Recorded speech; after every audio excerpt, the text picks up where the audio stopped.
Tapi, kiranya udah jam 7:30 lebih ya. Kita absen dulu.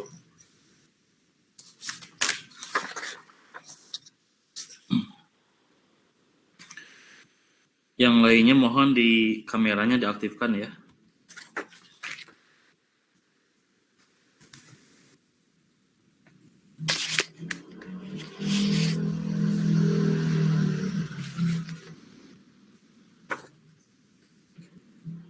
Silakan yang lainnya kameranya diaktifkan.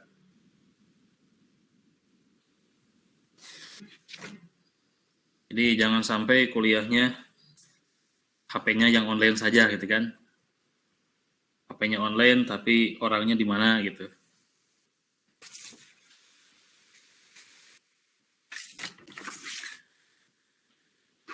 Kita absen dulu.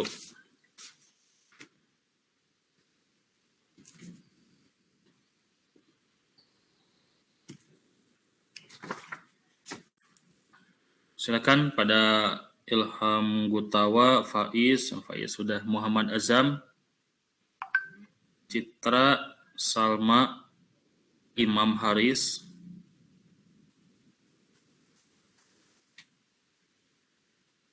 Kita absen dulu ya.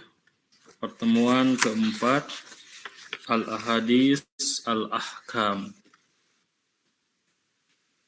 Al-Ahadis Al-Ahkam. Adeh Ismi Raifa Kubangun ya, Kubangun. Wujud.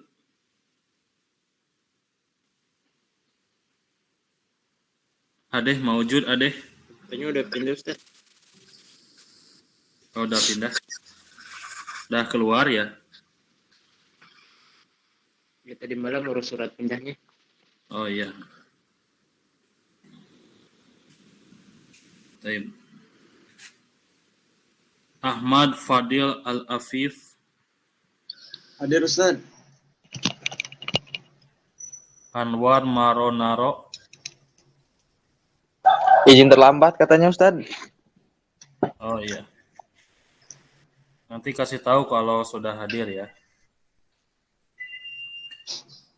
Ardina Madani. Belum hadir, Ustaz. Belum ya. Arwan Wabula. Hadir, Ustaz. Arwan itu kameranya diaktifkan ya. Siap, Ustaz. Sama yang lainnya diaktifkan. Ya.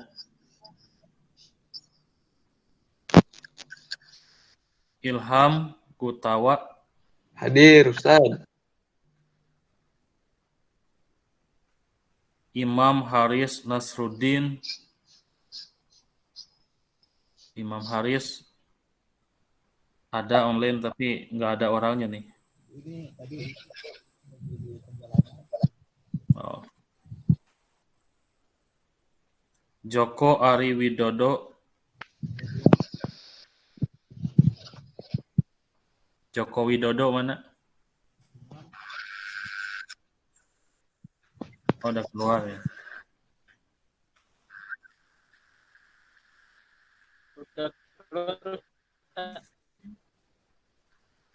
Ya. Maulana Faiz Ramadan.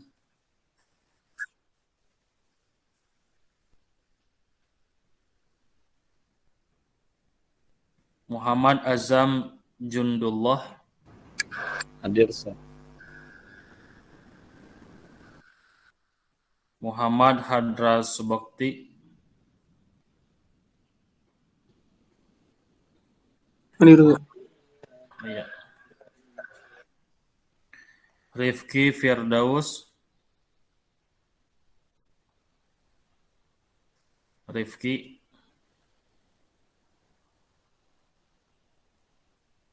Wen. Mana Rifki? Gak ada Rifki. Ada, Ustaz. Oh, hadir, Ustaz. Afwan. Hadir, Ustaz ini, hadir. Ya. Syuti Wadi, Ustaz. Hadir ya. Oh, 6. Citra Salma Salsabila ada ya. Ini yang belum hadir, Anwar Maranaro dan Ardina Madani ya. 2 orang belum hadir.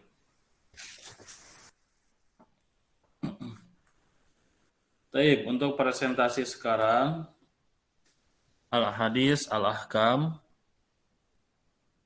Mabhas Anit Tolak, wa Masailuhu. Ya. At-Tolak wa Masailuhu. Tentang tolak dan permasalahan-permasalahannya yang berkaitan dengan talak. Di mana Islam mengajarkan dan menetapkan satu syariat bahwa di antara adanya pernikahan syariatun nikah maujud aydon min syariatit talaq bi ay sababin, dengan beberapa sebab. Jadi talak itu sesuatu yang diperbolehkan meskipun halnya dibenci. Namun talak itu pun diadakan sebagai syariat dan dibolehkannya dengan beberapa sebab, karena tidak mustahil adanya hal-hal yang tidak boleh diteruskan dalam rumah tangga. Ada juga dikarenakan hilangnya kenyamanan, ada juga dengan faktor-faktor yang lain, sehingga Islam menetapkan adanya atau diperbolehkannya adanya talak. Namun bukan berarti talak itu bisa dipermainkan. Kawin, cerai seenaknya, itu tidak. Itu sama dengan mempermainkan agama juga. Sebab salah satu di antara tanda-tanda mempermainkan agama itu adalah seseorang yang seenaknya melakukan perkawinan dan perceraian, begitu. Sehingga tidak memiliki esensi keluarga, esensi sebuah tujuan keluarga itu bagaimana, maka hal tersebut itu dilarang adanya nikah cerai ya. Seperti artis ya, itu artis rata-rata nikah cerai seenaknya saja gitu kan. Ada sedikit masalah cerai, nikah lagi sedikit masalah cerai. Nah itu sangat dilarang dalam agama, tidak boleh ya. Karena beberapa permasalahan itu jalan keluarnya bukan dengan talak begitu. Jadi tidak semua jalan keluar itu dengan talak. Islam menetapkan adanya talak itu apabila sudah benar-benar tidak ada lagi jalan keluar gitu ya. Jadi talak itu benar-benar sudah tidak ada lagi jalan keluar, tidak ada lagi solusi, dan pokok atau topik utamanya talak sebagai jalan yang mentok sehingga benar-benar sudah mustahil untuk diteruskan. Barulah itu diperbolehkan untuk talak atau cerai. Ada juga yang berkaitan dengan syar'inya talak itu, yaitu ketika haram pernikahan, seperti suatu pernikahan dengan adanya nilai fasid atau nikah fasak, di mana nikah fasak tersebut pernikahan yang haram. Misalkan pernikahan di mana pernikahan tersebut adanya saudara sesusu, sudah diketahui bahwa ini adalah saudara sesusu, maka fasak tidak boleh diteruskan. Makanya wayahnya harus ada talak begitu kan, perceraian. Itu disebut dengan nikah pernikahan yang fasak ya, pernikahan yang rusak. Tapi untuk sekarang silakan yang presentasi untuk menjelaskan pembahasan tentang atau berkaitan tentang talak.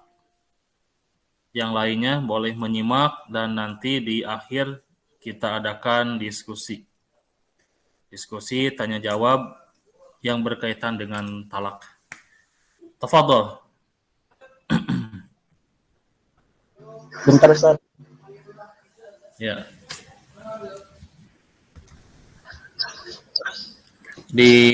Dimunculkan screenshotnya atau screen share-nya. Azam, bisa tolong nggak Zam? Share screen yang bab hukum talak ini ya. Iya. Bentar.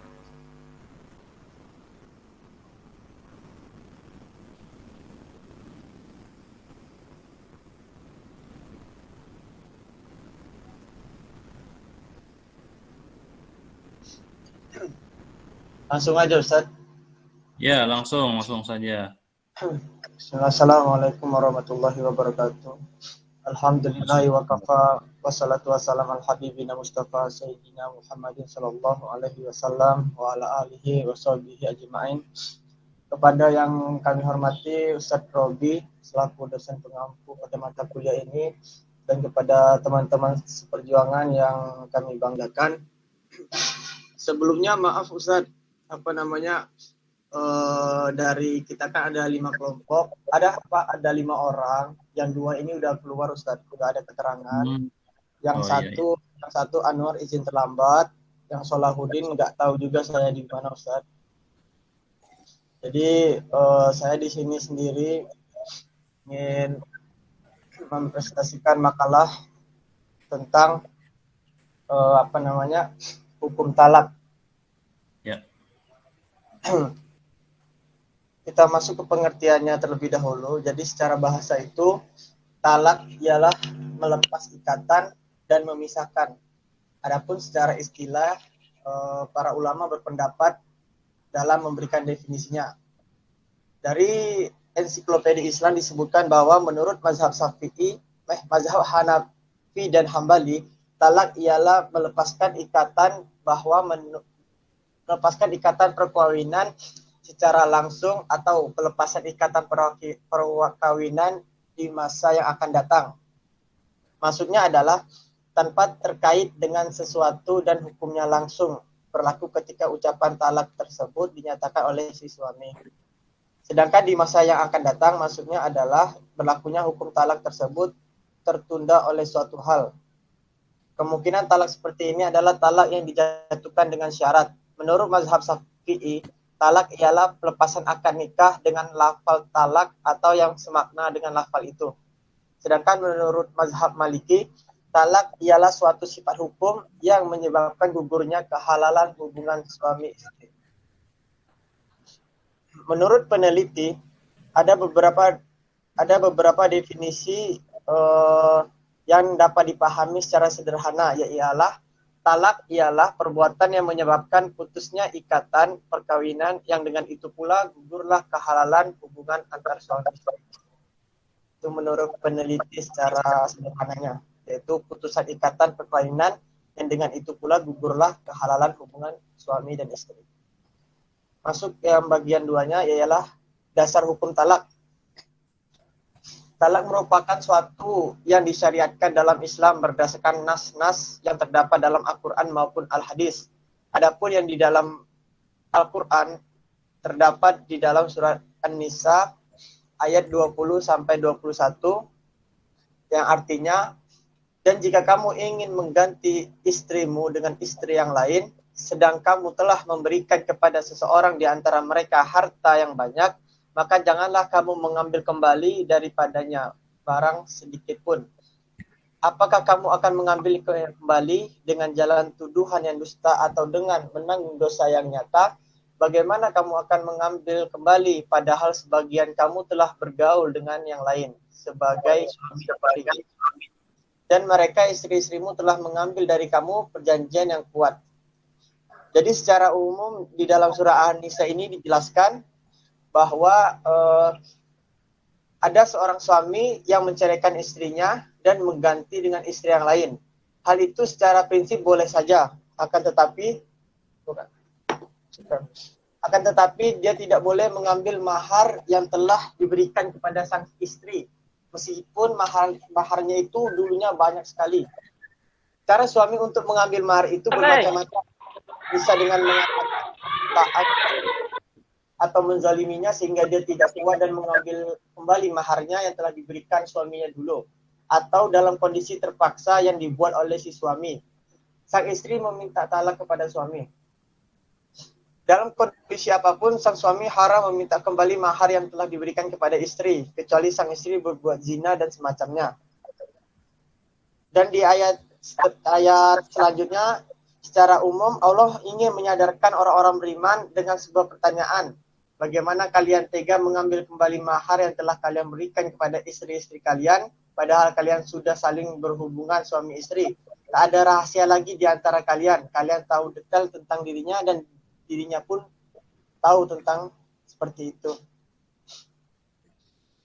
Kemudian ada lagi di dalam surah Al-Baqarah ayat 229 yang artinya talak yang dapat dirujuk 2 kali.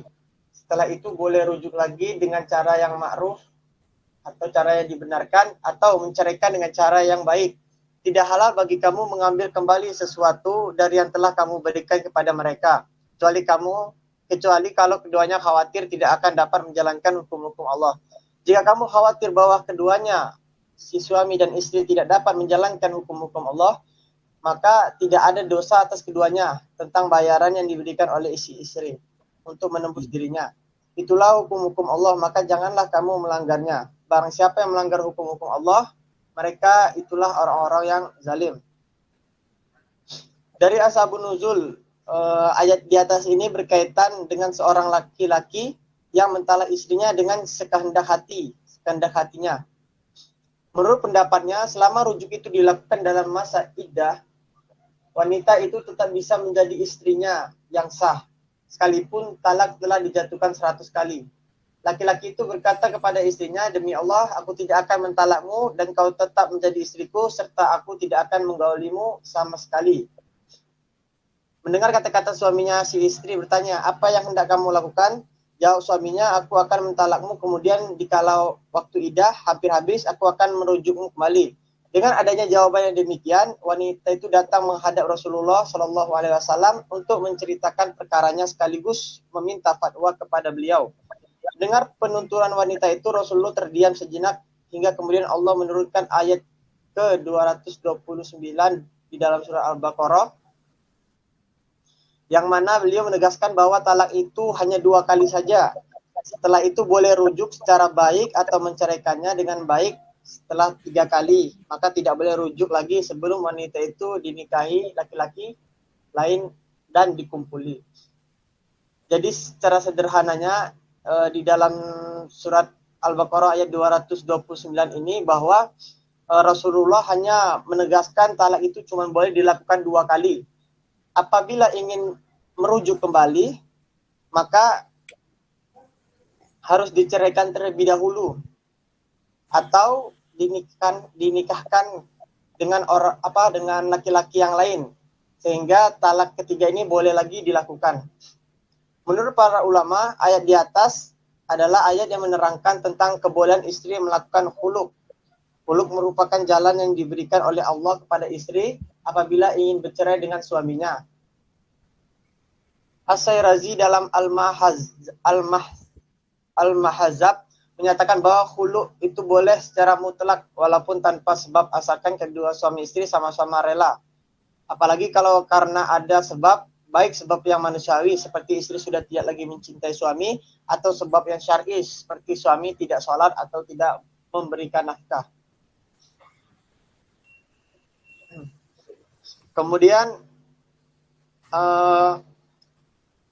terdapat hadis yang diriwayatkan dari Abdullah bin Umar dalam Sunan Ibnu Majah yang artinya, telah menceritakan kepada kami Katsir bin Ubaid al-Himsi berkata, telah menceritakan kepada kami Muhammad bin Khalid dari Ubaidullah bin Al-Walid al-Wasafi dari Muharrib bin Isar dari Abdullah bin Umar. Ia berkata, Rasulullah SAW bersabda, perkara halal yang paling dimurkai oleh Allah adalah talak.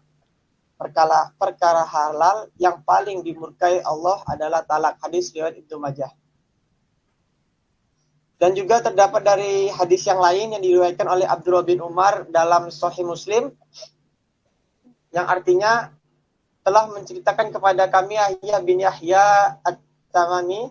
Dia berkata, saya membaca di hadapan Malik bin Anas dari Nafi dari Ibnu Umar bahwa di masa Rasulullah dia pernah menceraikan istrinya padahal istrinya sedang haid. Lantas Umar bin Khattab menanyakan kepada Rasulullah mengenai hal itu. Maka Rasulullah bersabda, perintahkanlah dia, si sahabat Ibnu Umar ini, untuk kembali merujuk kepadanya. Kemudian tunggulah sampai dia suci. Lalu dia haid, kemudian suci kembali. Setelah itu jika dia masih ingin bersamanya, dia boleh bersamanya. Atau jika dia berkehendak, dia boleh menceraikannya sebelum dia menggaulinya. Itulah maksud iddah yang diperintahkan oleh Allah Subhanahu wa taala. Hadis di atas ini menunjukkan bahwa mempunyai asbabul wurud, sebagaimana diceritakan bahwa Ibnu Umar mentalak istrinya dalam keadaan haid di zaman Rasulullah. Lalu Umar bertanya kepada Rasulullah tentang kejadian itu. Maka Rasulullah menyuruh untuk merujuknya kembali. Hendaklah ia menahan istrinya dulu sampai sang istri itu bersih dari haid, lalu bersih lagi, bersih dari haid, lalu bersih lagi. Bila ia mau tahan, maka teruskanlah pernikahan tersebut dengan istrinya. Atau mentalaknya juga tidak apa-apa jika tidak memungkinkan untuk kembali.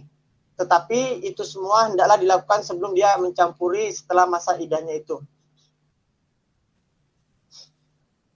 Kemudian ada juga di hadis yang lain, hadis dari riwayat Abu Hurairah dalam Sunan At-Tirmizi, artinya telah menceritakan kepada kami, Qutaibah telah menceritakannya kepada kami Hatim bin Ismail dari Abdurrahman bin Ardak Al-Madani, dari Ibnu Mahad dari Abu Hurairah radhiyallahu anhu, dia berkata, Rasulullah Shallallahu alaihi wasallam bersabda, ada 3 perkara yang sungguh-sungguhnya menjadi sungguh dan sendaguraunya menjadi sungguh-sungguh.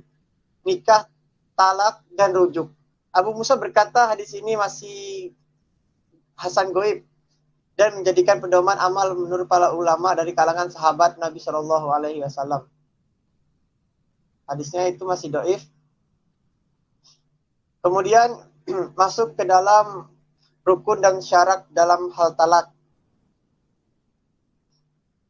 Rukun ialah unsur pokok yang harus ada dalam talak dan terwujudnya talak tersebut tergantung pada ada dan lengkapnya unsur-unsur yang dimaksud.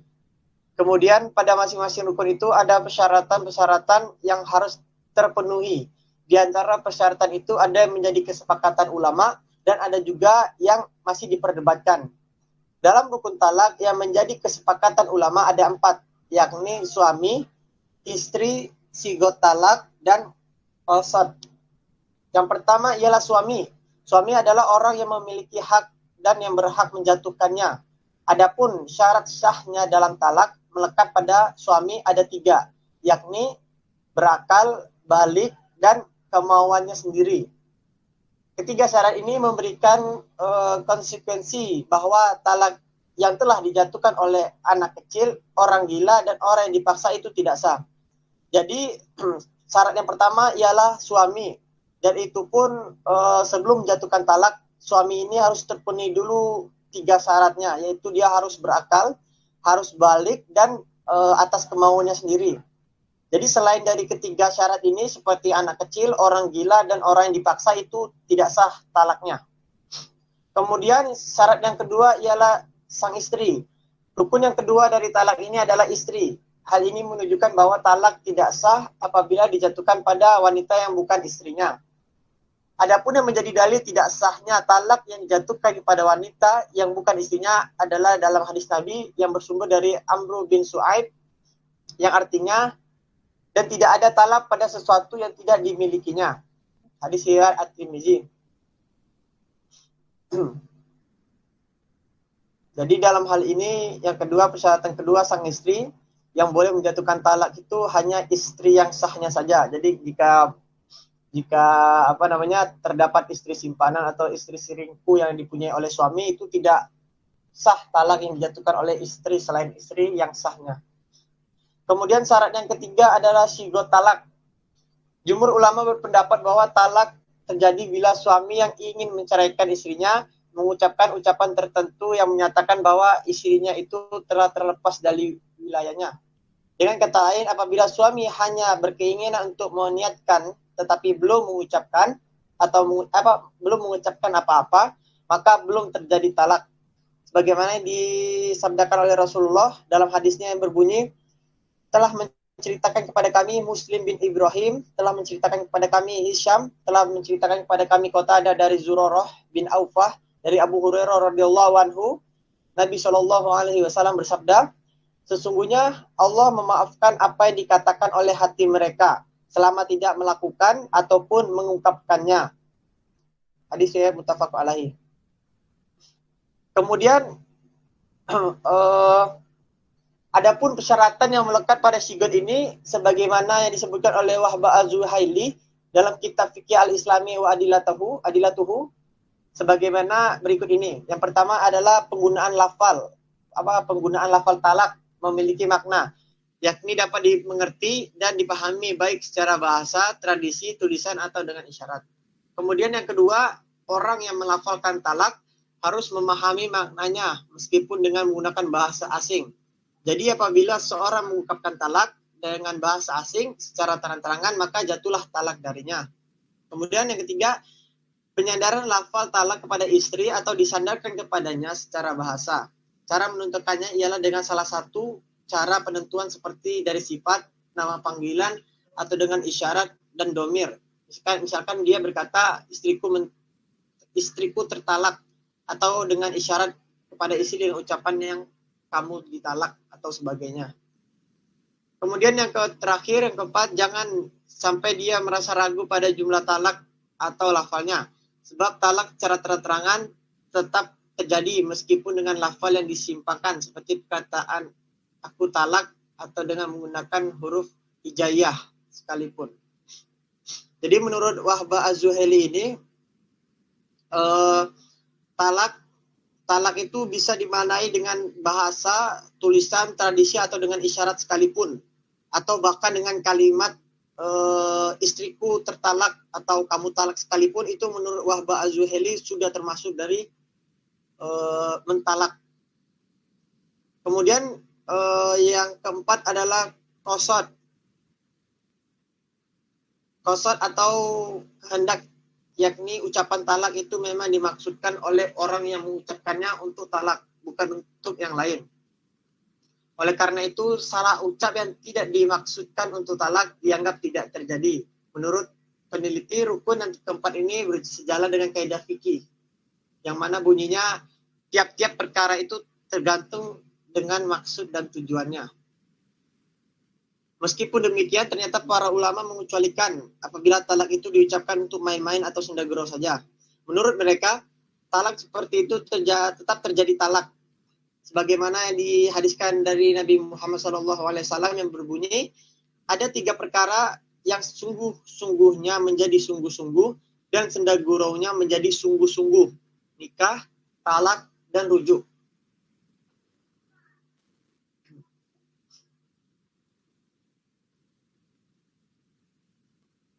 Kita masuk ke macam-macam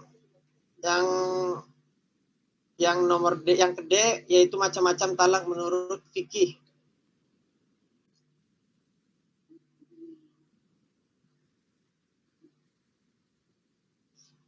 Talak itu bisa dilakukan dengan berbagai cara dan mempunyai beberapa dimensi, sehingga dalam mengadakan klarifikasi talak, pembagiannya tergantung kepada berbagai segi peninjauannya. Menurut peneliti, pada hakikatnya penceraian secara garis besar hanya terbagi menjadi 2, yakni cerai yang inisiatif dari suami, yaitu bisa disebut dengan talak, dan cerai yang inisiatifnya dari istri, yaitu khuluk dan cerai gugat.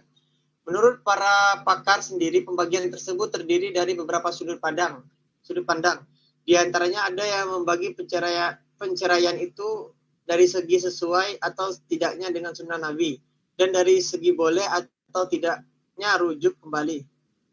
Dengan melihat sesuai atau tidaknya dengan sunnah Nabi, talak itu ada 2, yakni talak sunni dan talak bid'i.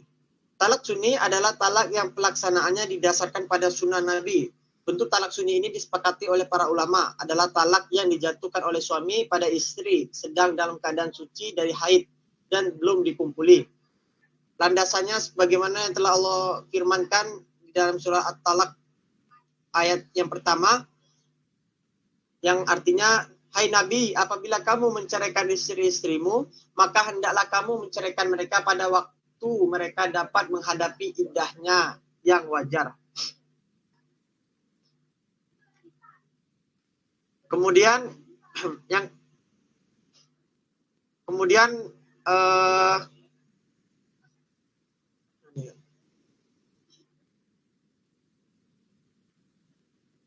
Kemudian terdapat juga di dalam dalil tentang talak bid'i ini, dari Ibnu Umar bahwa di masa Rasulullah Shallallahu Alaihi Wasallam dia pernah menceraikan istrinya pada hal istrinya sedang haid. Lantas Umar bin Khattab menanyakan kepada Rasulullah, maka Rasulullah Shallallahu Alaihi Wasallam perintahkan dia Ibnu Umar untuk kembali merujuk padanya. Kemudian tunggulah sampai dia suci, lalu dia haid kemudian bersamanya. Atau jika dia berkehendak, dia boleh menceraikannya sebelum dia menggaulinya. Itulah maksud iddah yang diperintahkan oleh Allah Subhanahu Wa Taala.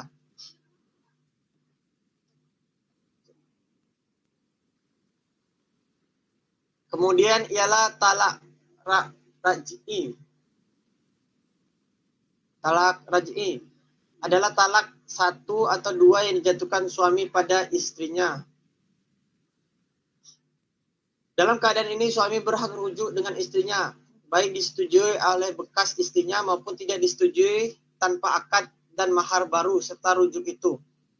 Sebagaimana yang Allah firmankan dalam Al-Baqarah ayat 229 yang berbunyi artinya talak yang dapat dirujuk hanya 2 kali. Setelah itu boleh rujuk lagi dengan cara yang ma'ruf, yang dibenarkan dan menceraikan dengan cara yang baik.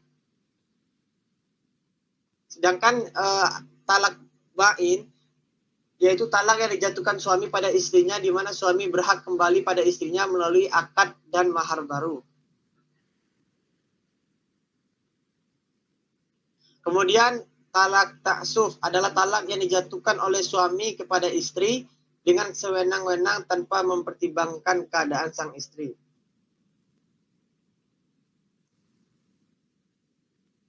Mungkin hanya ini yang dapat kami sampaikan, kurang lebihnya mohon maaf. Apabila ada kekurangan atau ada yang belum lengkap, boleh ditambahkan. Akhirul kalam. Assalamualaikum warahmatullahi wabarakatuh.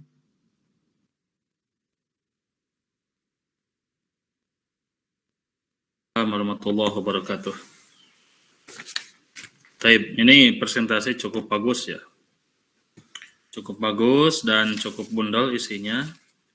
Tadi saya sudah baca juga. Terkait pemaparannya cukup lumayan masuk kepada faktor-faktor yang berkaitan dengan talak. Taib, tafadhol pada yang lainnya untuk bertanya silakan. Ada yang bertanya atau ada yang memberi masukan atau apapun terhadap pemakalah silakan.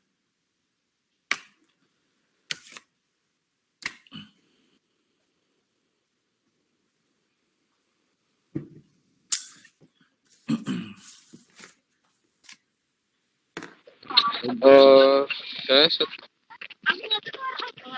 mohon izin bertanya kepada pemateri mengenai ini.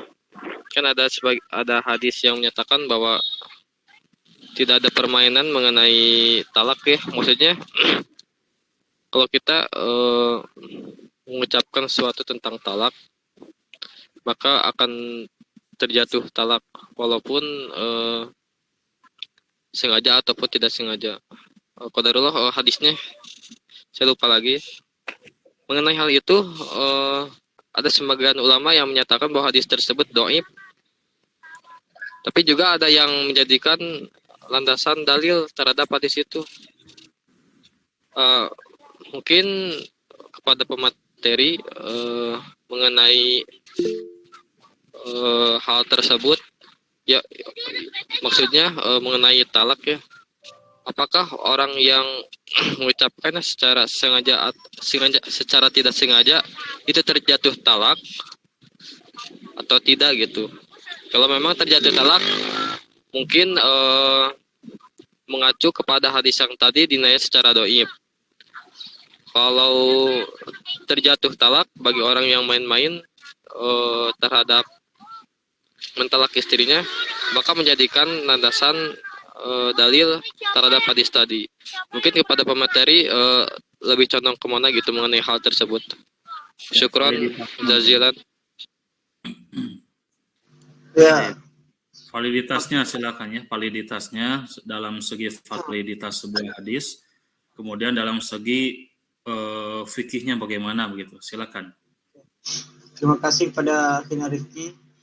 Jadi kurang lebih maksud dari Akhina Rifki ini mau menanyakan tentang pendapat yang paling rajih menurut saya gitu ya.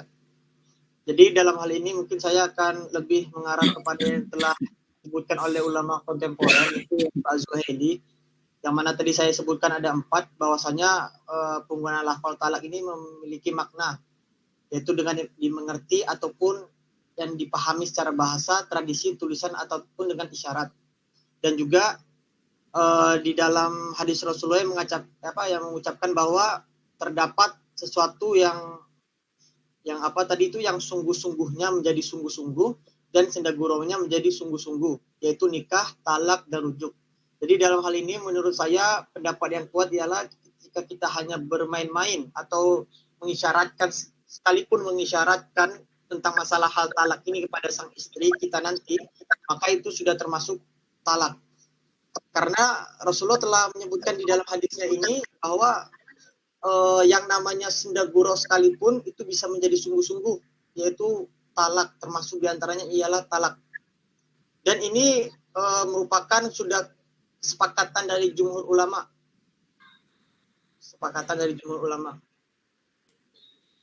Mungkin itu akhir Rifki. Berarti kalau begitu mengenai orang yang marah misalkan, karena kan orang yang marah itu tidak terkendalikan emosinya. Ketika orang yang marah tersebut saking marahnya gitu, karena tidak terkendali jiwanya, dia mentalak istrinya misalkan. Setelah sadar kembali dia bahasa Sundanya itu haneul, apa bahasa Indonesianya? Menyesal. Oh, menyesal. jadi menyesal gitu, gimana gitu. Itu yang pertama. Itu yang pertama. Yang kedua, ini sangat mayoritas sekali ya mengenai orang-orang yang awam gitu, yang tidak mengetahui hal tersebut. Karena pasti di kalangan awam hal tersebut sering terjadi. Mengenai hal tersebut bagaimana gitu, karena kan ini sangat fundamental sekali, khususnya bagi orang yang awam, karena mereka itu mayoritas dan sering terjadi gitu apabila ada cekcok dengan istrinya. Mengenai hal tersebut bagaimana? Ya, bagus. Ini tadi belum dibahas ya terkait bagaimana sah atau tidak terkait perceraian atau mentalak dalam keadaan marah ya. Kemudian kita gabungkan dengan pernikahan di film-film, di artis ya, di TV-TV itu banyak sekali ya pernikahan yang berpura-pura. Nah, kalau merujuk hadis ini itu sah ya nikahnya begitu kan? Nah, itu bagaimana, silakan. Oke. Jadi kurang lebih Akhir Rifki menanyakan ketika marah itu apakah talak itu sah atau tidak, dan juga seperti yang di film-film gitu, Ustaz ya? Iya. Oke. Saya tetap tetap berpendiri pada ulama kontemporer dan dalam hadis Nabi Muhammad yang pertama saya sebutkan tadi, dan juga bahwasanya ini terdapat mayoritas ulama 4 mazhab sepakat bahwa talak dalam keadaan marah adalah sah, atau talaknya itu tetap jatuh. Dalil yang menjadi landasan ini salah satunya ada pada riwayat Ibnu Abbas yang ketika ditanya oleh seseorang yang mentalak istrinya dalam keadaan marah. Ibnu Abbas menjawab, yang artinya sesungguhnya Ibnu Abbas tidak bisa menghalalkan apa yang telah diharamkan untukmu. Kamu telah mendukai Allah, istrimu haram untukmu. Jadi dalam hal ini ketika orang marah dia menjatuhkan talak, maka itu tetap termasuk dari syarat mentalak orang, termasuk yang dikatakan oleh Wahbah Az-Zuhaili tadi, bahwasanya dalam ucapan sekalipun ketika marah dia tetap menjatuhkan talak kepada sang istrinya. Ya. Ini fundamental ya, sangat keras sekali ini. Baik. Kalau begitu, ya memang ya, berarti antum memilih pendapat yang mengatakan bahwa hadis tersebut sahih ya.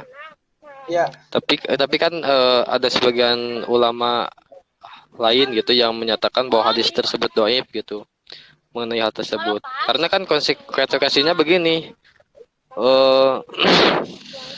Memang ternyata kalau kalau kita melihat ya kepada masyarakat, ya di kalangan mereka itu sangat tidak mengetahui hal ini gitu, tidak mengetahui hal ini. Rata-rata yang mengetahui hal ini hanya orang-orang yang berilmu gitu, karena kan eh, s- ilmu mengenai hal ini ya sangat halo Jadi halo halo eh, jelas jadi gini Ya, apa jelas. Oh ya, sebentar.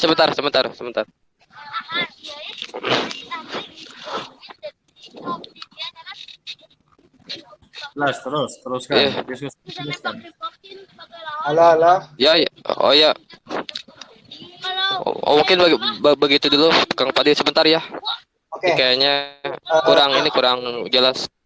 jadi yang seperti saya sebutkan tadi ya tentang masalah itu, tentang masalah ketika dalam keadaan emosi dan marah itu mentalak apakah ini atau enggak. Kalau menurut saya itu tetap masuk sah, tetapi dalam hari ini kita harus kembali ke apa namanya tadi, ke tiga syarat. Kan tadi dalam hal talak tadi kan ada empat, ada istri, suami, sigot kalimat talak sama kosot.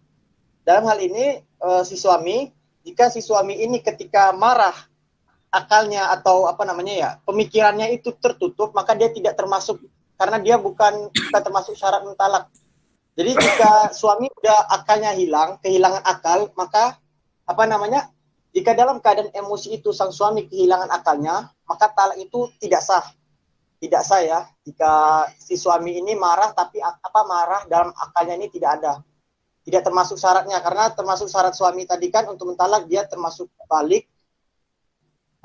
balik, bukan anak kecil, dan akal tidak berakal.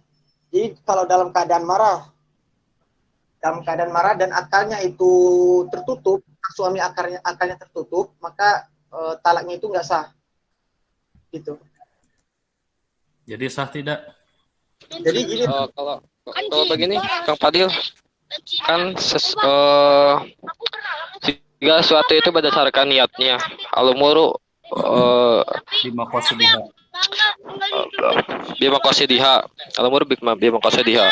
Sedangkan kan orang yang marah itu kan dia tidak terkendali gitu, tidak terkendali serta tidak mungkin disertai dengan niat untuk mentalak istrinya gitu. Untuk mentalak istrinya gitu. Kita kan kita juga pernah mengalami gitu kalau marah bagaimana emosi tidak terkendali gitu. Ketika mengucapkan talak tersebut tidak ada niatan gitu, tidak ada niatan mentalak hanya karena dorongan nafsu yang tidak terkontrol gitu, tidak terkontrol gitu. Dan kan dalam hadis apa aduh ya hadis yang tentang niat itu saya lupa lagi. Kalau kaidah fikih al umuru bima qasadiha gitu. Segala sesuatu itu oh, innal amalu biniat ya. Hadisnya kalau dalam kaidah fikih al umuru bima qasadiha gitu. Jadi segala sesuatu itu sesuai dengan niatnya gitu. Bagaimana dengan hal tersebut gitu. Karena ini sangat fundamental sekali ya mengenai hal tersebut gitu. Kalau kita memang menyatakan hadis tersebut sahih ya di kalangan masyarakat awam ya sering terjadi bagaimana dengan hal tersebut gitu. Mungkin itu. oke Kang Rifki. Sebelumnya kita harus pahami dulu ya apa namanya rukun dan syarat talak. Tadi yang saya sebutkan itu ada empat, ada suami, istri, sigot talak, dan kosot. Jadi kalau untuk suami, jadi suami tidak akan sah mentalak jika dia tidak terpenuhi tiga.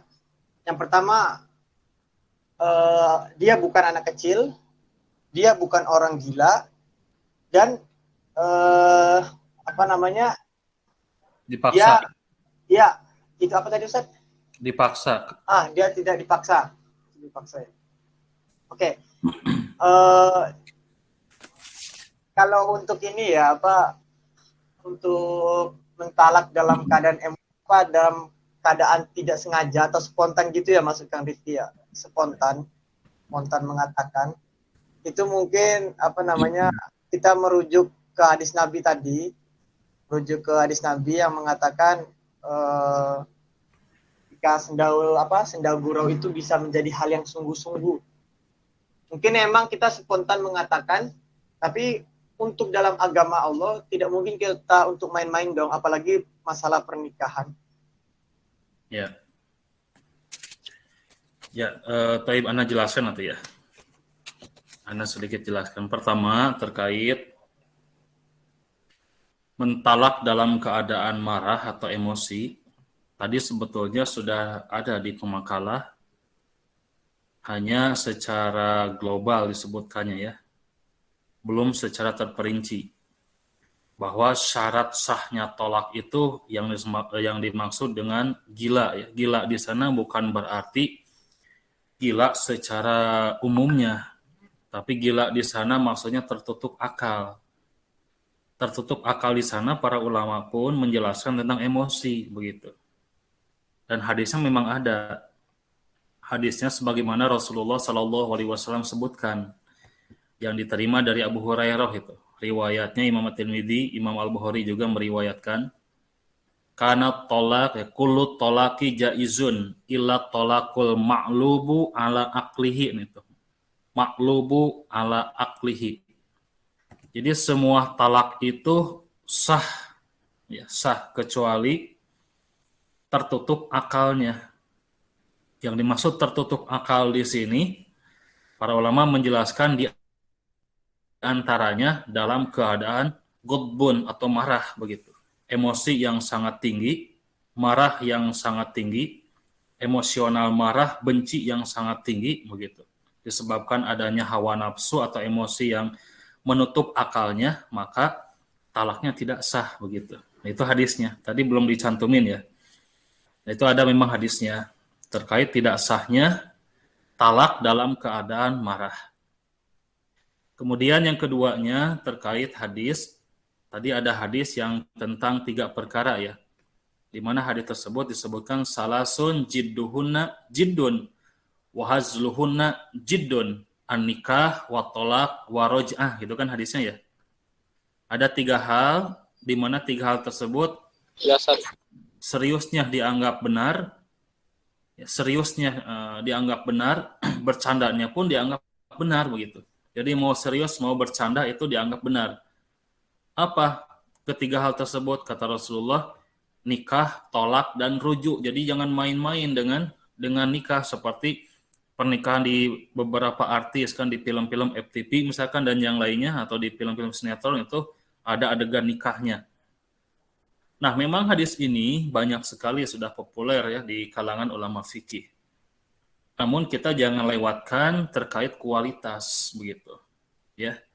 Kualitas. Makanya tadi memang perlu kita belajar ulumul hadis itu sangat perlu sekali karena fikih itu akan lemah ketika pondasi dalilnya lemah begitu.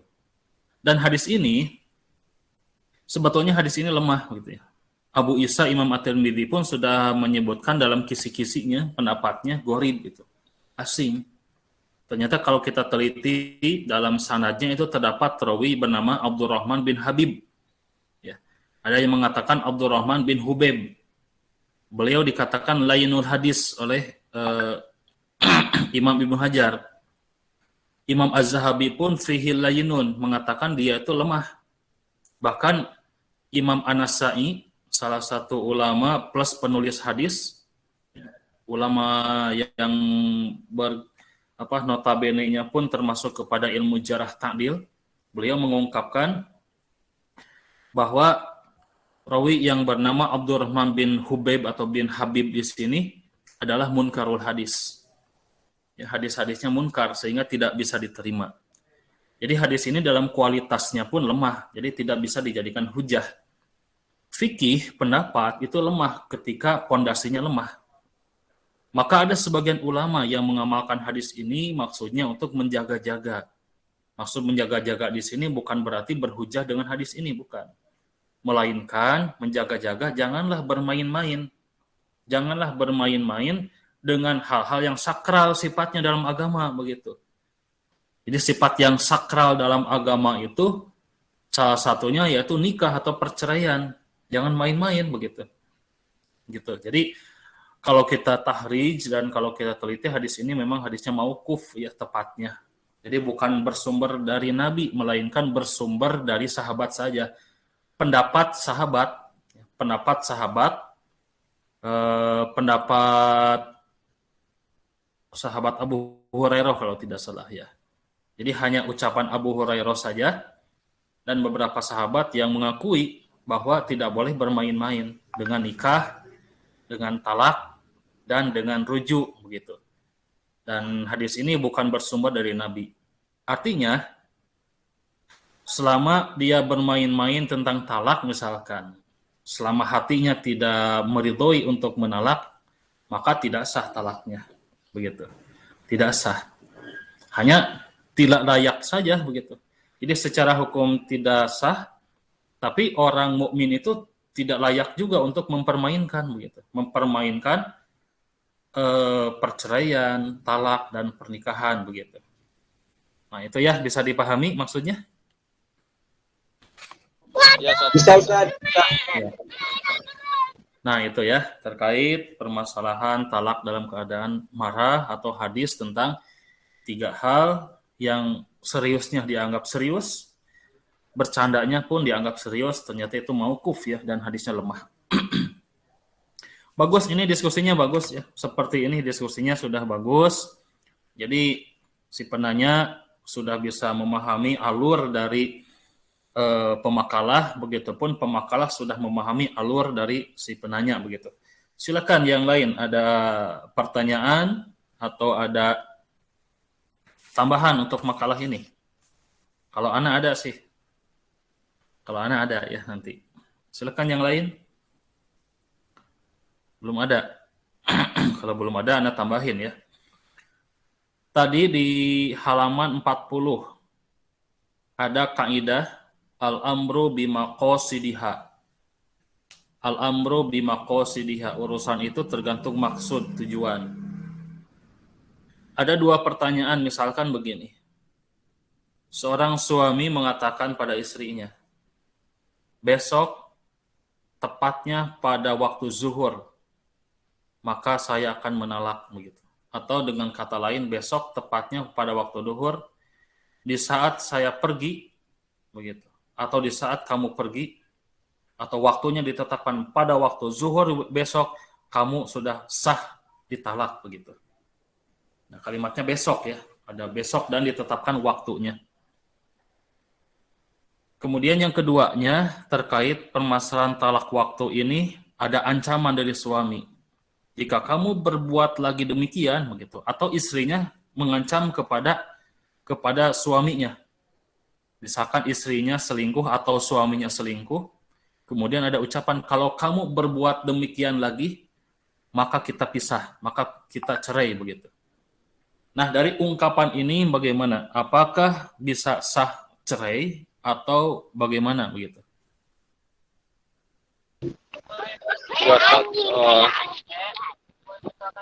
Ya ke tadi aja ngeruduknya gitu. Kalau ke ulama yang berpendapat mengenai hadis tersebut dinyatakan sahih, ya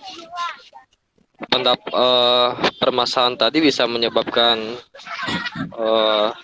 talaknya terjadi gitu. Ya kalau mengenai ulama yang berpendapat tidak sahih yang seperti tadi ya disebutkan mengenai permasalahan tersebut, ya tidak terjatuh talak gitu. Jadi kita ambil Karena kan kalau misalkan bisa itu yang pertama, yang kedua, kalau misalkan orang tersebut berniat dengan pasti, maksudnya dia berniat tidak main-main gitu menyatakan hal tersebut, ya itu pasti akan terjatuh talak karena al-umuru bimaqasidiha gitu. Al-amru bimaqasidiha gitu. Sama innama amalu binniyat gitu. Karena sesuai dengan niatnya gitu. Kalau niatnya dia jujur ingin mentalak istrinya. Kalau main-main ya ke tadi gitu.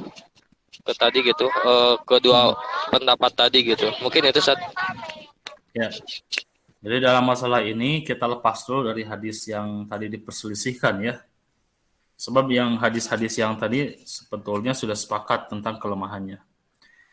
Nah, yang Anda maksud di sini kaidah. Kalau kaidah tidak ada kaidah yang sahih, kaidah yang dhaif tidak ada ya. Kaidah di sini pun dalil. Dalil usuliyah, dalil fikih ya. Dalil fikih itu masuk kepada kaidah. Jadi di dalam permasalahan tadi al-amru bimaqasidiha, urusan itu tergantung maksud atau tujuan, itu tergantung terhadap tujuan suami atau istri tersebut. Apabila seorang istri atau suami hanya sekedar ancaman, di mana ancaman tersebut tujuannya, maksudnya bukan untuk bercerai, bukan. Tapi agar kelakuan suami atau istrinya tidak dilakukan lagi. Ya, misalkan istrinya berkata pada suaminya karena suaminya selingkuh begitu.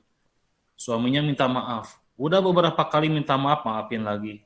Maafin lagi. Gitu lagi, maafin lagi. Selingkuh lagi, maafin lagi. Udah beberapa kali sehingga istrinya kesal begitu. Sekali lagi kamu selingkuh, maka cerai begitu. Kalimatnya maka pisah.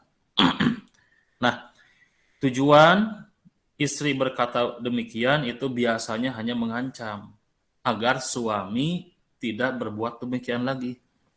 Maka ketika si suami tersebut melakukan selingkuh lagi, padahal istri sudah berkata demikian, jika kamu selingkuh lagi maka cerai. Nah, itu tidak otomatis cerai begitu. Ya, bisa dipahami? Ya, tidak otomatis cerai. Kenapa? Sebab tujuannya itu merupakan ancaman saja agar suami tidak melakukan perselingkuhan lagi. Ini pun sama persis seperti dalam buku nikah. Ada di sini yang sudah punya buku nikah?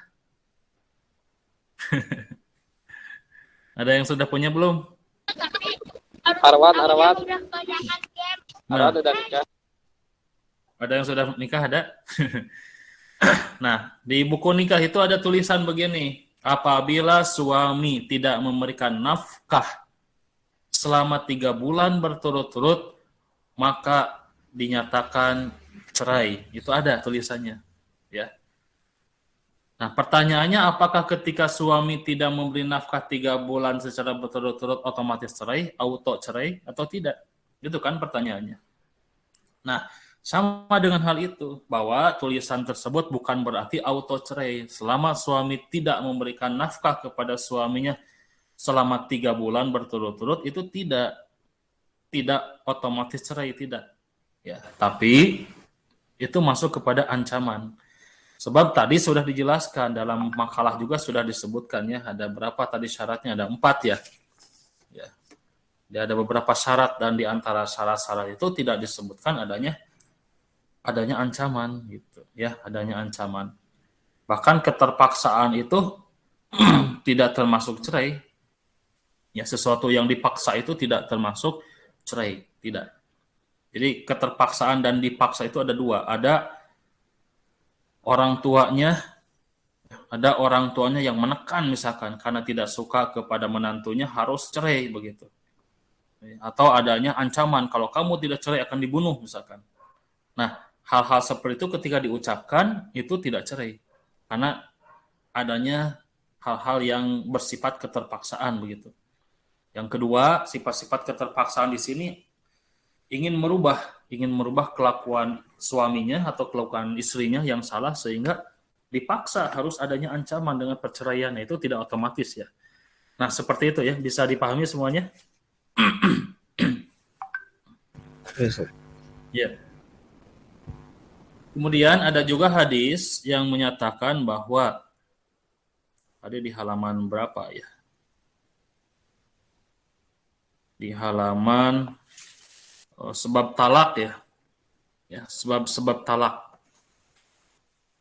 Tadi disebutkan tidak hadis tentang ayyumma mar'atin sa'alat zaujaha at-talaq min ghairi ba'sin faharamun 'alaiha raihatal jannah. Itu kalau tidak salah tidak disebutkan di makalah ya. Tidak, Ustaz. Ada? Tidak disebutkan belum tadi. Iya. Itu ya, terkait itu pun harus dimasukkan karena ini sangat penting sekali. Hadis ini kan sahih ya. perempuan mana saja yang meminta talak kepada suaminya min ghairi ba'sin, tanpa sebab apapun, tanpa ada masalah apapun, tiba-tiba ingin cerai, maka kata Rasulullah SAW, jangankan masuk surga begitu. Atau kata Rasulullah, si istri tersebut tidak akan mencium harumnya surga. Dalam hadis yang lain, padahal harumnya surga itu bisa tercium dengan jarak ratusan tahun perjalanan begitu ya. Nah, seperti itu. Ya, nah ini tadi sudah ada pembahasannya sedikit, yaitu tentang sebab-sebab taklik ya, sebab-sebab talak. Nah, coba diperjelas lagi coba ya. Jadi sebab-sebab talak itu yang diperbolehkan istri menghulu atau menalak suaminya itu sebabnya bagaimana saja begitu. Ini juga harus diperjelas ya. Nanti kalau tidak diperjelas takutnya setiap istri yang meminta cerai maka neraka bagiannya begitu ya. Nah, jadi bolehkah istri meminta cerai kepada suami atau bolehkah istri menceraikan suami? Gitu kan. Jawabannya tidak, karena demikian, karena hadis ini misalkan jawabannya kedua boleh dengan sebab demikian begitu. Silakan untuk diperjelas. Sebab-sebab istri bolehnya meminta perceraian kepada suaminya begitu. Atau mau mengambil pendapat fundamental sendiri begitu. Tidak boleh. Istri tidak boleh meminta cerai begitu. Silakan.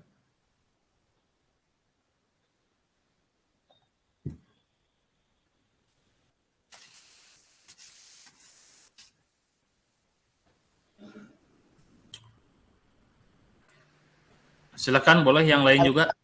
Alasan terjadinya nusuk dari pihak istri, Ustaz ya? Ya. Yang meminta cerai dari pihak istri, Ustaz ya? Iya, dari pihak istri boleh atau tidak minta cerai kepada suami. Dengan adanya hadis tidak akan mencium bau surga begitu. Bagi istri yang meminta cerai pada suami. Bagaimana terkait korelasinya hadis ini dan pengamalannya?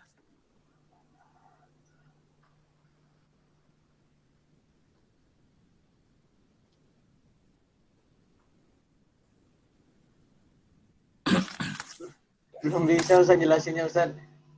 Nah, belum bisa. Padahal tadi sudah ada di makalah, tadi sudah ada. Coba lihat halaman berapa ya tadi. Tadi sudah ada, cuman belum lengkap begitu. Iya, belum lengkap makanya, Ustaz. Iya. Jadi halaman berapa ya? Halaman ini berapa ini? 3 ini. Ini soalnya halamannya langsung di 27 begitu. Iya, Ustaz. Kenapa tidak di halaman 1 gitu? Yang editnya nggak tahu, Ustaz, nggak benar, Ustaz. Langsung halaman 27 gitu. Dari halaman 3940 kalau tidak salah tadi disebutkan ya. Nah, ini rukun dan syarat dalam talak itu halaman 38 dan seterusnya ya. Tadi saya baca tentang ada istilah sedikit syarat. Jadi seorang istri itu sebetulnya seorang istri boleh meminta talak, boleh mentalak suaminya dengan beberapa syarat dan ketentuan. Pertama, seorang suaminya murtad. Ya. Seorang suami murtad keluar dari Islam. Maka itu wajib untuk bercerai dan otomatis cerai, pisah. Ya. Itu yang pertama.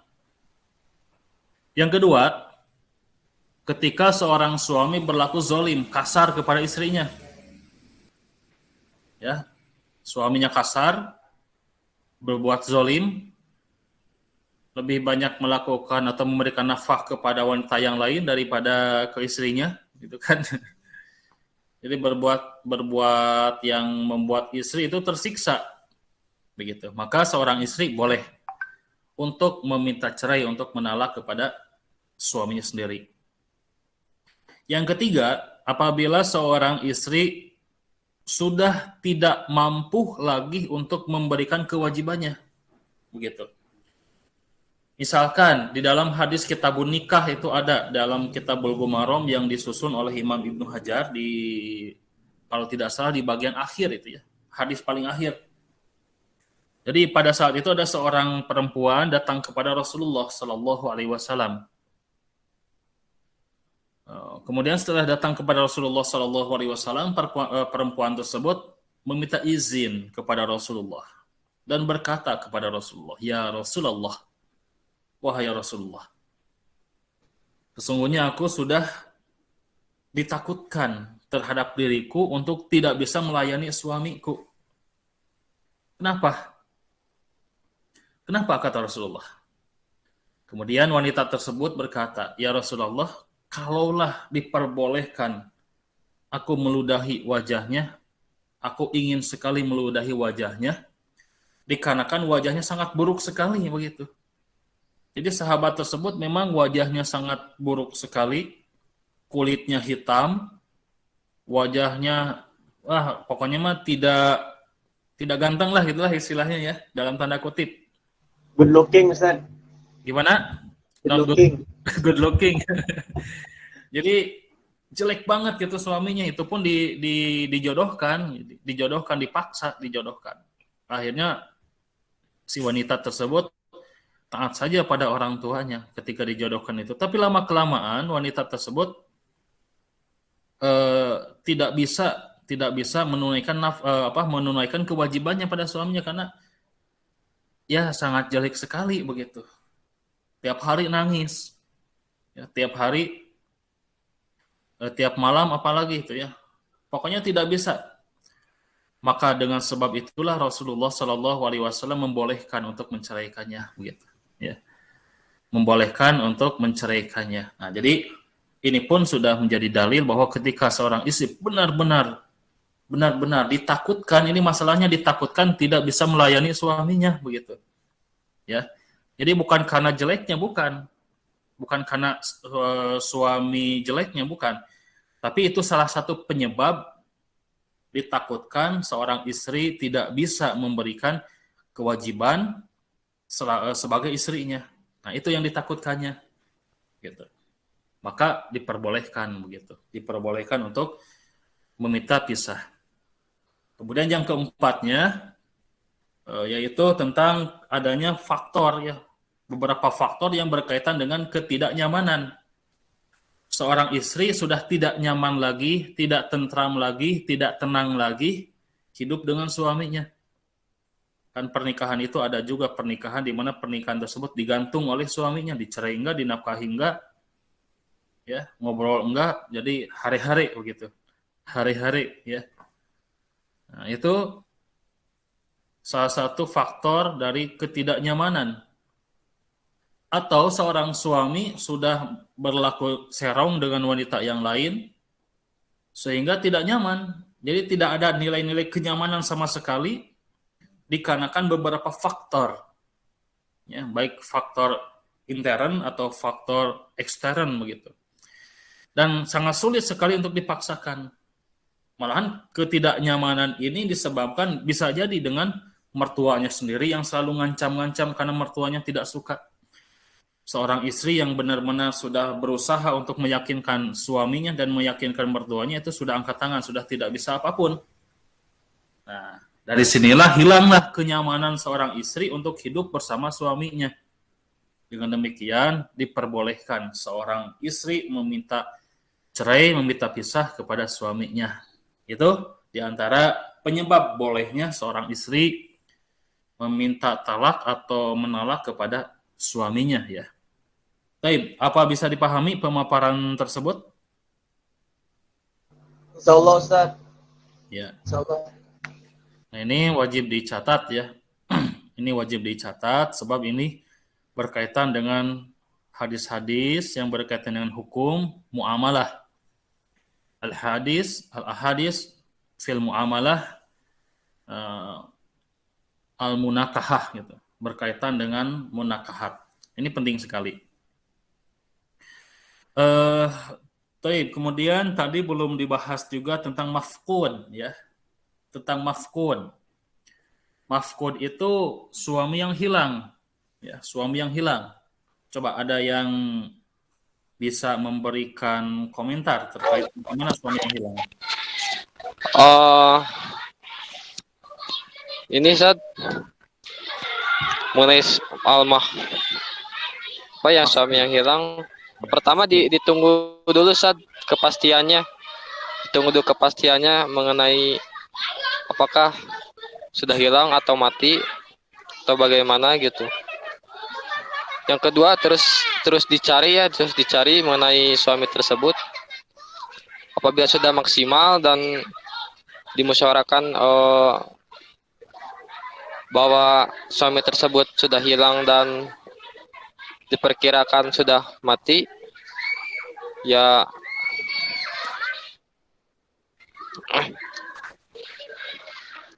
Ya, halo Ustaz. ya, itu gimana? Maksudnya Oh ya, begini. Maksudnya terkait mafkud itu masa idahnya sampai kapan gitu maksudnya. Jadi kan harus dipastikan dulu ya, harus dipastikan memang harus dipastikan apakah sudah meninggal atau dipastikannya dia itu kawin lagi, itu kan ada yang kawin lagi kemudian tidak kembali lagi atau gimana. Nah, maksudnya cara menunggunya, idahnya bagaimana dan status cerainya bagaimana begitu terkait suami yang mafkud ya, suami yang hilang. Ya. Silakan komentar dari yang lain silakan. Dari Rifki barusan sudah bagus ya, dari harus ada kepastian dulu ya, harus ada kepastian apakah dia itu nikah lagi, apakah memang dia itu sudah meninggal atau bagaimana begitu ya. Seperti Bang Toib saja. Ya, tidak ada selama bertahun-tahun, selama berbulan-bulan itu tidak ada begitu. Berbulan-bulan, bertahun-tahun tidak ada kabar, tidak ada nafkah, di telepon tidak aktif, di WA tidak aktif, ke keluarganya pun tidak ada begitu. Jadi hilang begitu. Bagaimana status si istri tersebut begitu. Silakan yang lain. Yang lain silakan berkomentar. Imam Haris, Arwan, Faiz, Muhammad Hadra, Muhammad Azam, ini dan yang lainnya tuh siapa ya? Silakan.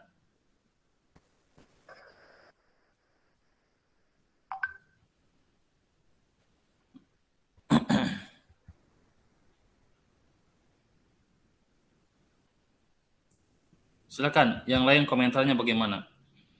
Citra Salma, ya, silakan.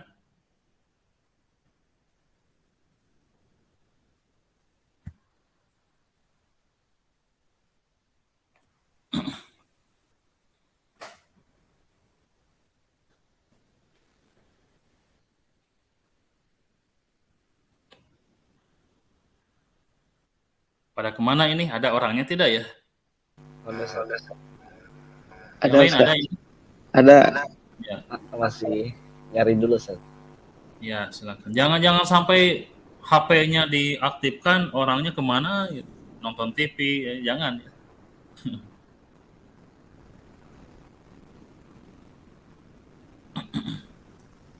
Baik. Bagaimana nih? Mungkin itu Ustaz, yang ketika suaminya itu tidak ada kabar, itu masuk ke yang bahwa dia itu pada dasarnya bisa dibilang disebutnya itu talak, Ya, talak. Karena tidak ada penafkahan dan lain sebagainya yang seperti di buku nikah itu Ustaz. Ya, jadi idahnya berapa lama? Kurang lebih ya. Kurang lebih ya. Taib. 4 bulan kayaknya. Taib. Silakan yang lain. Yang lain ada? Ustaz, kalau mengenai dalilnya nggak ada Ustaz ya? Dalilnya secara Nggak ada, nas itu tidak ada, tapi secara asar itu ada di zaman Umar ya ada. Tapi ini Ustaz, mengenai pendapat ulama mengenai dasar dalilnya apa namanya dikiaskan kepada fasak Ustaz. Ya, sama fasid ya, dikiaskan kepada fasid.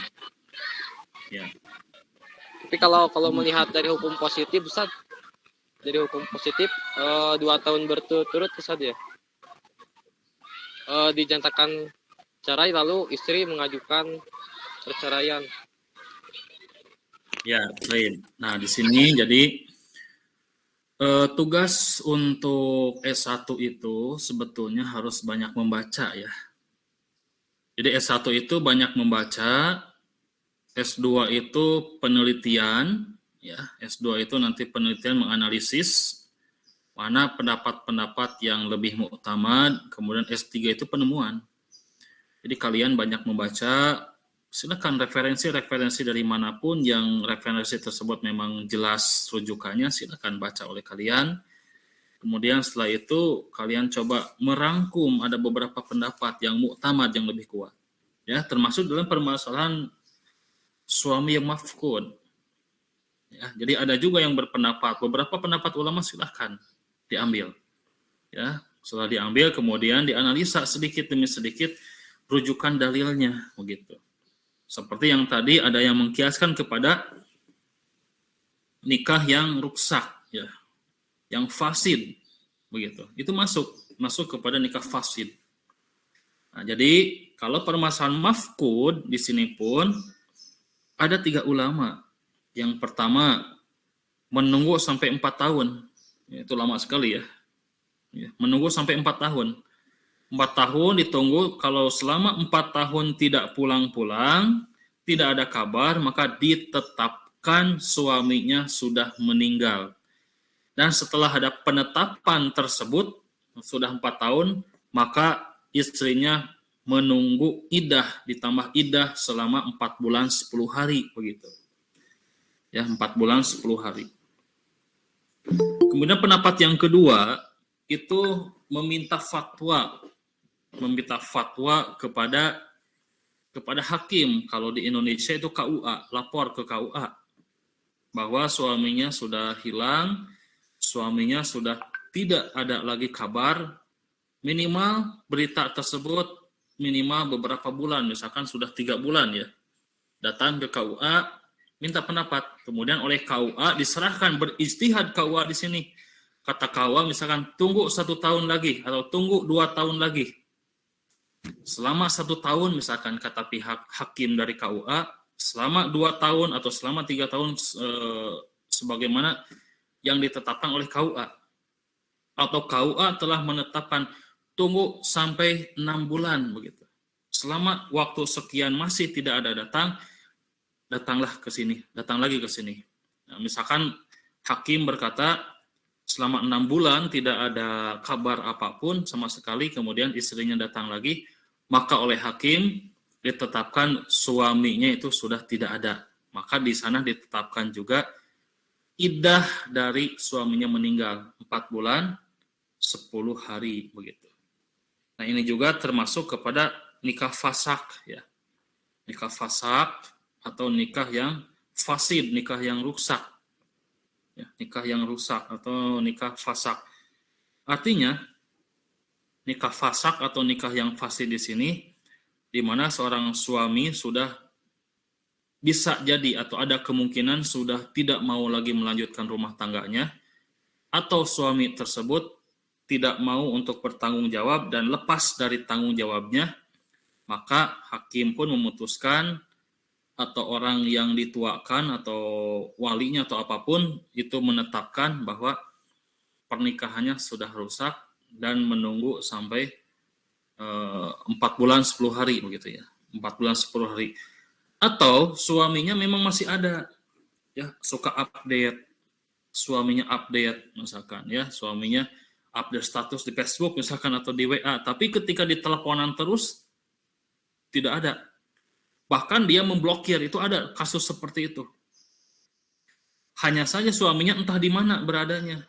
Suaminya sudah hilang, tempatnya tidak tahu ada di mana, suaminya sudah tidak lagi memberi nafkah, tidak memberikan kabar, namun terdapat kabar suami tersebut masih hidup. Nah, maka setelah beberapa bulan datanglah ke KUA, maka di sana ditetapkan sebagai adanya perceraian begitu ya. Adanya perceraian dan menunggu 3 kali quru begitu ya. Bisa dipahami tidak terkait suami yang hilang, yang mafqud? Bisa Ustaz? Iya. Ustaz, bisa tanya Ustaz? Silakan. Misalkan nih ada pasangan A sama si B nikah. Hmm. Kemudian 5 tahun kemudian punya anak 2 misalkan. Terus Iya. setelah itu mereka tinggalnya merantau juga ya. Kalau enggak si suami daerah lain, terus si istrinya ini daerah lain juga. Nah, Iya. terus kemudian suami ikut istrinya, tinggal sama istrinya. Kemudian suaminya balik, itu balik tanpa ada konfirmasi lagi tuh. Jadi, nah udah nggak dinafkahin, udah nggak apa namanya tuh, udah nggak semuanya lah ya dalam segala hal tuh. Nah kira-kira yang nggak dinafkahin ini dosa, terus yang kemudian tadi Ustaz katakan itu, terus yang kemudian tidak terjadi ada gugatan di pengadilan ya. Jadi gitu-gitu aja. Kira-kira bakalan terjadi perceraian nggak dengan sendirinya gitu Ustaz? Baik. Ini masuk kepada tulisan atau catatan dari KUA dalam buku nikah juga itu masuk ya. Kalau dalam buku nikah KUA itu 3 bulan ya waktunya. Tapi bukan berarti otomatis cerai, bukannya. Yang pertama, seorang suami tersebut pulang ya ke tempat asalnya dan meninggalkan anak istrinya. Kemudian suami tersebut tidak menafkahi. Apakah dosa? Jelas dosa. Ya, sebab hukum menafkahi istri dan anak itu wajib hukumnya. Ya, sudah dijelaskan oleh Al-Qur'an maupun hadis bahwa suami itu wajib memberikan nafkah kepada anak dan istrinya. Ketika suami dengan sengaja tidak menafkahi, dalam catatan tidak sengaja ya, dalam catatan sengaja mengabaikan, sengaja tidak menafkahi, maka suaminya termasuk dosa dan termasuk dosa besar ya. Begitu. Itu yang pertama, termasuk dosa. Kemudian yang keduanya terkait perceraiannya. Maka hal ini pun zaman sekarang itu banyak sekali sebetulnya. Ya, apalagi kemarin saja di 3 tempat ya, di Bandung, di Bekasi, Jakarta, kemudian di beberapa tempat yang lain ternyata kasus-kasusnya sama. Itu sekarang itu banyak suami-suami yang kabur gitu. Bukan hanya suami, istrinya, seorang istri pun banyak yang kabur begitu. Kalau istri yang kabur itu gampang ya, suami mau nikah lagi mau nggak pun nggak tuh gampang. Karena sudah ada keterangannya. Ini masalahnya ketika suaminya kabur atau suaminya pergi dan tidak menafkahi anak istrinya. Nah, hal ini apabila diketahui suaminya masih hidup, namun suaminya tidak menafkahi terhadap anak istrinya, sudah beberapa bulan, minimal 3 bulan ya, minimal 3 bulan sesuai dengan buku. Makanya buku nikah itu memang harus dibaca ya, bukan jadi pajangan. Setidaknya mengetahui. Nah, minimal 3 bulan atau boleh dilebihkan selama 6 bulan ya, maka seorang istri boleh menggugat. Dan itu pun tidak otomatis cerai, tidak ya. Tapi seorang istri datang ke pengadilan ya, karena kita merupakan hukum itu diatur oleh pengadilan. Ada hukum pengadilannya di KUA dan kita tidak boleh menghukumi sendiri, tidak boleh ya. Wajib datang ke hakim. Ini pun berdasarkan dalil ya, wajib datang ke hakim di KUA, kemudian memberikan informasi bahwa suaminya sudah sulit sekali dihubungi, suaminya memang sudah tidak menafkahi, suaminya sudah cuek, suaminya benar-benar lepas dari tanggung jawabnya, maka di sini meminta keputusan terhadap hakim begitu. Keputusan hakim nanti ada 2. Hakim akan memberikan surat kepada suaminya, kepada alamat suaminya gitu kan. Nanti pihak KUA pun akan mencari informasi di mana suaminya tinggal begitu dan mencari informasi di mana teman-temannya dan yang lainnya, sebab sekarang sistemnya sudah eKTP ya. Jadi ketika disebutkan namanya itu akan keluar begitu. Sebutkan saja namanya, domisilinya dan kakaknya, kan punya kakak ya nanti. Di mana kakaknya tersebut, kakak yang sudah keluar, kakak yang sudah resmi, apalagi yang sudah punya anak itu wajib punya kakak, nanti oleh KUA itu diklik akan keluar, oh suami inilah tempat tinggalnya di sini, oh suaminya itu orang tuanya begini dan begitu, ada orang tuanya, ada saudaranya. Nah nanti pihak KUA akan menghubungi mereka, ketika mereka masih tidak menganggap atau ketika mereka tidak membalas dari surat dari KUA, di sana KUA biasanya menetapkan sudah terjadi perceraian begitu ya, sudah terjadi perceraian. Maka dari sanalah penetapan dari KUA sudah terjadi perceraian dikarenakan sudah tidak ada lagi tanggung jawab suami kepada istrinya, maka seorang istri sudah terhitung talak ya, yaitu talak selama 3 kurun begitu ya. Nah, ini pun masalah-masalah kontemporer ya. Iya, paling banyak Ustadz. Makanya tadi saya tanyakan Ustadz. Ini kemudian Ustadz, Ya. soalnya kan kalau waktu saya di teman-teman kan banyak yang magang ya Ustadz ya. Kita waktu itu di Hukum Perdata. Nah, terus saya Ustadz misalkan tadi ya Ustadz nggak ada info, nggak ada komunikasi lagi, kemudian tapi nggak, istrinya diam aja juga gitu loh. Diam aja. Bahkan udah 2 tahunan ini, 2 tahunan dan mereka juga chatan, tapi istrinya ini tapi komunikasi sama orang tuanya, minta nafkah, minta uang dari keluarga si laki-lakinya itu. Iya. Dan sementara si suaminya ini dia cuek aja gitu loh. Padahal sebenarnya ada komunikasi tapi nggak kayak gitu, nggak ada tanggung jawab gitu sama itu. Kira-kira ini dosa gak gitu? Oh.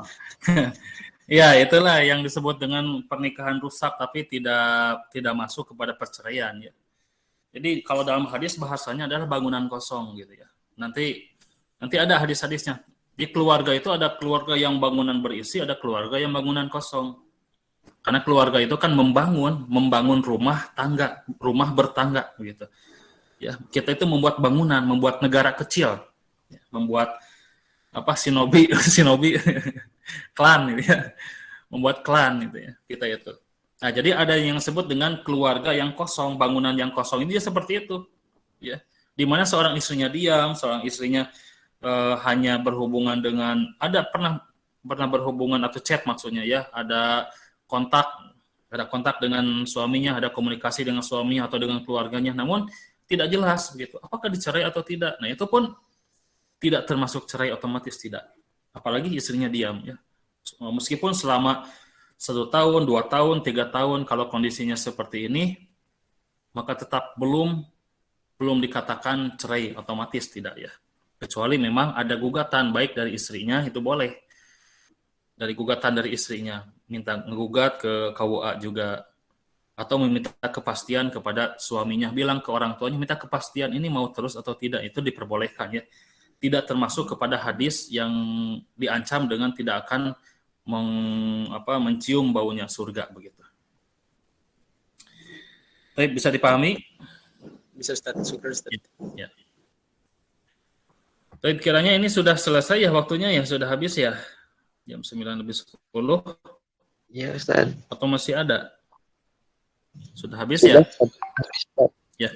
Di sini ada Muhammad Iqbal ya, ada pertanyaan lupa. Kenapa talak dianugerahkan kepada laki-laki? Kenapa? Jawabannya karena talak itu memang dari laki-laki. Sebab yang merasakan adanya iddah itu bagi perempuan ya. Makanya talak hanya dianugerahkan dan ditetapkan untuk laki-laki. Untuk perempuan juga ada sebetulnya namanya khulu ya. Boleh dengan syarat-syarat yang tadi yang sudah disebutkan ya. Yang terakhir pemakalah yang ketiga itu maksimal malam ya, yang subuh-subuh ya. Ya. Baik, Ustaz. Ya, nanti saya ini komunikasikan lagi, Ustaz. Ya. Kalau ada kesulitan atau apa-apa, chat saja seperti yang lain ya. Kalau ada kesulitan, minta bantuan aja ke Ana, nggak apa-apa, silakan. Ustaz, mohon bimbingan atau bantuannya kalau ini bagaimana, misalkan. Nggak apa-apa, chat aja Ana ya. Nanti di WA, di Japri, nanti Ana insya Allah akan balas begitu. Akan membantu mahasiswa yang ada kesulitan dalam tugasnya. Dan jangan sungkan-sungkan untuk minta bantuan gitu ya. Ya, silakan saja. Di chat, kalau memang perlu, silakan. Nanti Ana ada waktu dibalas, sebab terkadang 1 hari itu ada ratusan ya yang ngechat itu, jangan harus membalas. Kalau ada waktu pasti Ana chat, pasti Ana balas gitu. Silakan. Kalau ada kesulitan dalam tugas silakan untuk menjapri Ana. Itu mungkin yang bisa disampaikan untuk pertemuan perkuliahan sekarang. Pertemuan yang keempat tentang hadis-hadis muamalah masih berkaitan dengan munakahat, yaitu tentang talak. Untuk ketuanya tolong kirimkan siapa saja yang hadir dan siapa saja yang tidak hadir ya. Baik, Aku qouli hadza wa astaghfirullah li wa lakum. Wassalamualaikum warahmatullahi wabarakatuh. Ya. Izin live dulu ya. Siap.